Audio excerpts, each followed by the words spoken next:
Hey there viewers, and welcome back to Grumpy Monkey Garage, where today we are doing a 2-year mummified revival.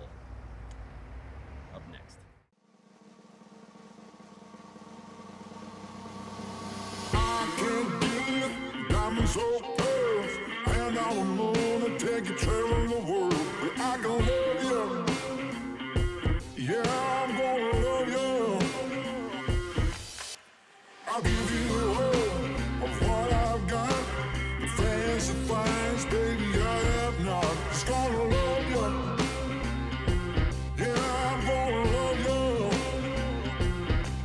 I'm gonna love you, babe. Cross my heart and hope to die. Alright, so what we've got here is a 2005 Ford Exploder that has 300,000 miles on it. Now, I'm not a Ford fan by any stretch, but I do give this thing credit for lasting this long. And the lady who owns it absolutely loves this thing, says it's really been good to her. So, you know, I guess if you make a million turds, one of them might actually last somebody.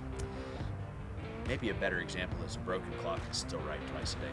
But anyway, so what we've got is a case of this thing sat because it wouldn't pass emissions and had something wrong with it. We weren't actually clear on why it was parked. But it was registered last in 2019, so I assume that was the 2018 year they paid for the year 2019. So sometime around then, it stopped being driven. It's got a 4-liter V6, which is perfect.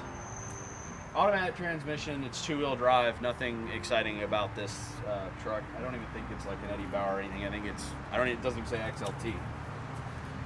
But we're gonna try to get it running again for her, because I think we can get it registered again. So that's what we're on the channel here for today, is a revival of a modern vehicle. Let's get to it.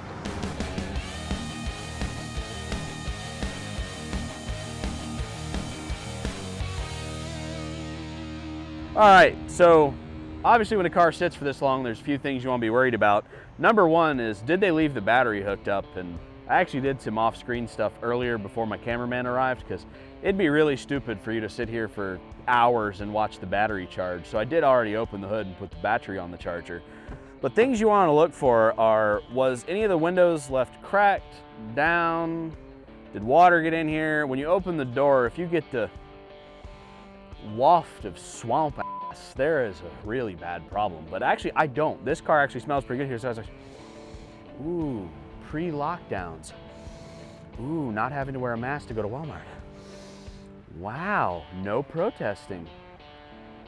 Fond memories in this car. It's like a time capsule from ancient times. Anyway, what we're gonna do now is open the hood. I'm gonna show you some things to check. Any car that's like not Vice Grip garage age car, but any of these modern ones, when they sit, there are different and the same things that can go bad, but there's no lightning whirlers under these, so it's all digital. Let's check out under the hood. Since I already opened this to charge the battery, what I'm doing is actually stupid if you haven't, because you could stick your hand under here and find a snake, so don't do that. So naturally, it's got the Insta concussion struts on it, as every Ford Exploder has, and I'm gonna assume that this piece of, I think this is part of a vacuum cleaner tube, is to non-concussion device myself. So I'm just gonna find a place to put that. We'll pretend that's fine. All right, so wow, 300,000 miles, and somebody actually kept up with this thing. I'm actually quite impressed, because these are usually, you know, right in the trash can when you get them. So that's battery cover. We'll leave that there. You can see all the animal life going on in here. We've got pine straw, and the hood wasn't up in her yard. Got pine straw in here. We've got some tree fungus stuff. We've got some spider webs, and you know, I think that's a bird's nest, but we'll just ignore that. Yeah, so when cars sit, nature kind of brings it back to the earth, like bad zombie movie style, I don't know. Anyway, so they get gross. So what you want to do is look for anything that could have gone bad. So on the older cars, you'd obviously have a big dog dish. You want to make sure there's not a squirrel living in the carburetor. This is way after that, so everything should be relatively sealed up, but we're gonna take a look anyway. And of course I put my stick right in the way. We're gonna see if there's a creature living inside the engine. I'm glad to see that the airbox is actually closed. If you open the hood to a car you're trying to do a come back to life on, and you notice this is gone and there's no filter, I can almost guarantee you there's a rat or a squirrel living in the intake. So it's good to see that this is still here. Oh, unsealing sounds. You can't replicate those. Oh yeah. Let's see what this looks like, if we've got a mountain of acorns in here or not. And no, other than a few dead spiders and bugs, I don't think anything got past this, so this air filter did its job.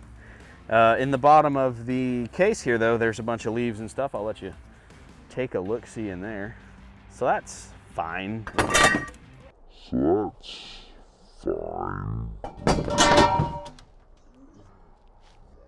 That really stabbed me. So I'm gonna put this back now that we know there's no creatures living in the engine, none up in the tube or anything. So next you're gonna wanna check all your fluids. So naturally there's no radiator cap, because why would you ever want to check your coolant on a Ford? So you got to come over here to this thing. Ooh. Oh yeah, that smells like old French fries and beer farts. That's perfect. Maybe a side of rotten catfish on a hot asphalt. We're gonna pretend that's fine though, because there is actually fluid in here. That's definitely gonna need changed. But there is fluid in it, so we can safely assume that there's not a massive leak somewhere, because it's sat for 2 years, possibly 3 years, and there's still fluid in it. Probably not a big hole in the radiator. Let's check the oil.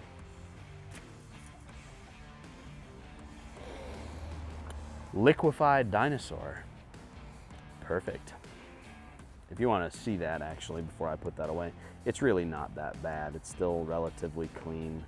So it's not the La Brea tar pits that I really expected to find. But still, it's been sitting, so we'll probably go ahead and change on that as well.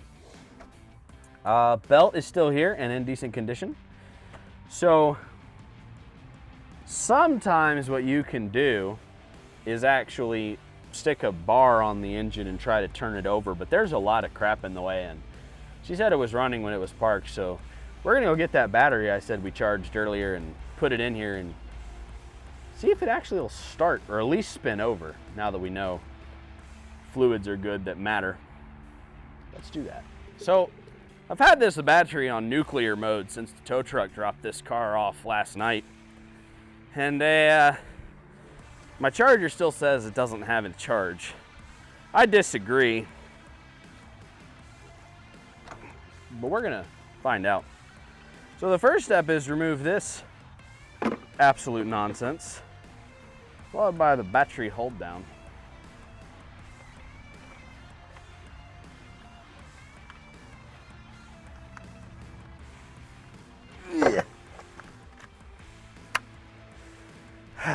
Then we're going to reinstall the battery hold down, which is down in this abyss right here. There's a little wedge that matches the shape of our battery. I'm going to put that in hand tight. I'm going to go grab a socket set and tighten this up.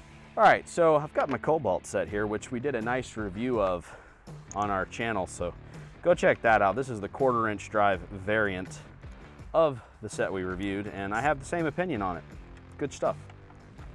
But anyway, back to the Ford Exploder that we're going to be bringing back to life today, hopefully, unless something terrible happens or it catches on fire and does Exploder things. But I'm pretty confident it's going to be fine. So then we'll take our case thing that the customer still has for I have no idea why. Now, when you're changing batteries, boys and girls, you want to make sure that you put the positive on first, not the negative. And people in the comments will say it doesn't matter anymore, but if it's an ASE question, and if they teach it in automotive school, that's the information I'm going to pass on to you, because we humans are ground charged like the rest of the earth, so touching the ground side is not really going to do very much. But you want to hook up the positive first so that it's not a complete circuit until you're hooking the ground side. So that's what we're going to do now. There's our hot lead. Now, somebody already came through and dielectric greased this off camera like an idiot because we were impatient when it got here and decided to go ahead and get a move on with it. And didn't think to make a video about it, but you can put dielectric grease on there to fight some of the corrosion. Sometimes when you hook up batteries on cars that haven't been running in a long time, the alarm will go absolutely ham. So I'm just gonna touch this to it, and if the alarm starts going off, I'm gonna grab the keys before I hook it all the way up. No alarm. And it made zizzly sounds, so that's good.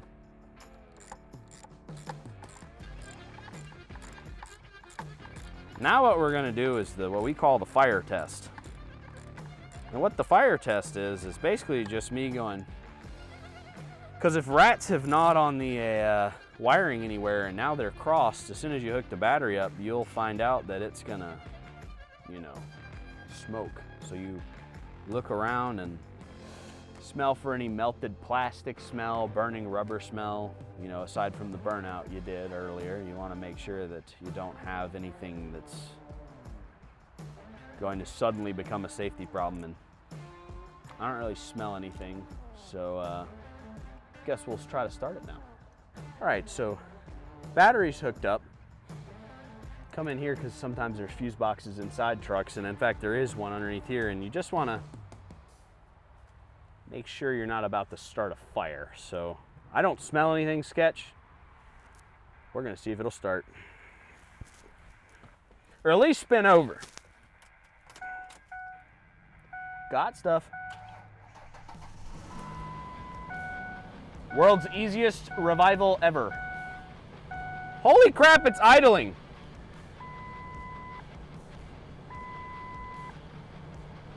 Well, other than every single dash light on Earth being on, ABS, traction control, check engine, check trans,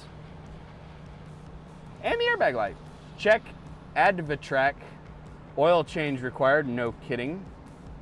Scrolling through all the things that are wrong with it. Well, that was way easier than I thought it was going to be. So basically, if that doesn't work and all it does is, you'll go through the facts. And the facts we did a great video on the other day, so that's on our channel. We'll put a link in the description for that, or somewhere on screen. I think we can still do that.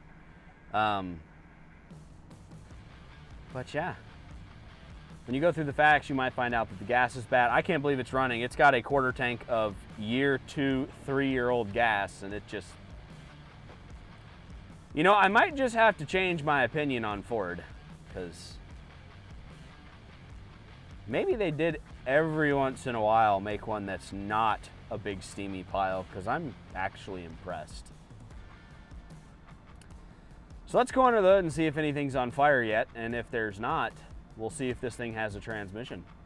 So this thing's running like a pile of dog turds, and you can see the engine physically shaking. But this thing literally started right up, no scary valve train noise at all, and it's running, and nothing's on fire yet. On 2 to 3-year-old gas. Maybe this was the Ford Tough they were talking about in all those commercials, because I know for certain it's not the F-150s. Okay, never mind, we actually have something burning. If we had smell-o-vision, you'd be concerned right now. So I'm gonna do the right thing and ignore it and close the hood and see if we got forward backwards drivability.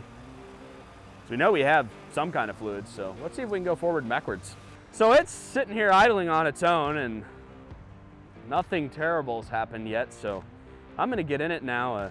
Did notice it's smoking, and it's actually not smoking as bad as I expected it to. It literally looks like it sat for about a week. We did do the right thing and put air in the tires. I did forget to mention that. When you have a car that sits this long, the air will get out of the tires. So I took the compressor and aired them on up. We did a review on our compressor too, the Fatmax. You can see that in a video of my top 5 favorite tools, and this is why. So the tires all hold air, it's running. Let's see if it goes forward and backwards and maybe even has stopolators. Let's find out. Why do they never have brakes? We're gonna pretend we don't need those. See if it'll go backwards. It's driving.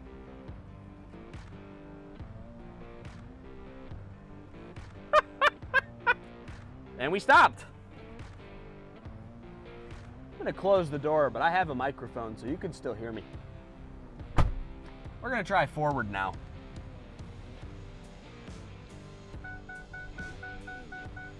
This piece of junk is actually running and driving at this point. And I am very impressed. I'll be dipped, I think is the correct terminology here. We go forward, we go backwards. This thing is actually in relatively good condition. I can hear the fans in the back going nuts. Oh my God, the temperature controls work. We're gonna back her on up now.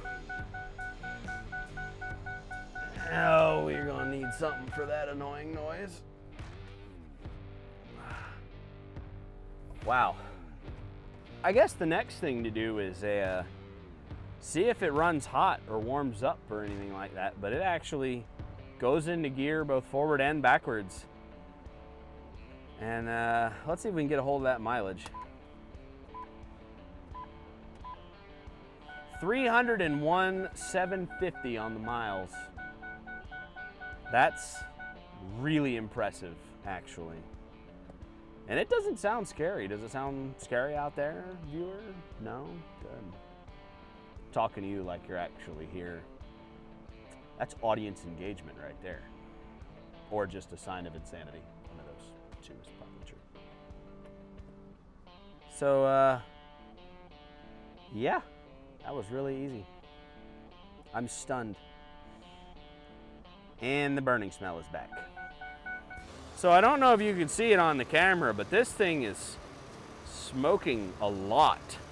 So other than displacing a few spiders and maybe an oil leak, because it looks like our valve covers are cooking on the headers right now, I think this truck's going to be good to go. We'll let it run a little while longer, but I think that's going to conclude our really, really easy revival video. 2 years. Starts right up. I'm stunned. Some leak fixes and some fluid changes, and I think this lady can have this car back. That's amazing. Well, we'll catch you next time on Grumpy Monkey Garage. We'll probably do some repairing on this. If anything's worth filming, I'm sure we'll get that involved. Updates from our other videos. The S10 from the S10 review is getting an engine behind you there. So they did elect to save it. It's not going to the crusher. But all right, see y'all next time. Be sure to leave a like, comment, and subscribe to us, because we do lots of content. Hopefully we'll get a revival that takes a little more effort than this, but not terrible. I do like them when they're easy. That helps the customer out a lot. So we'll see you next time.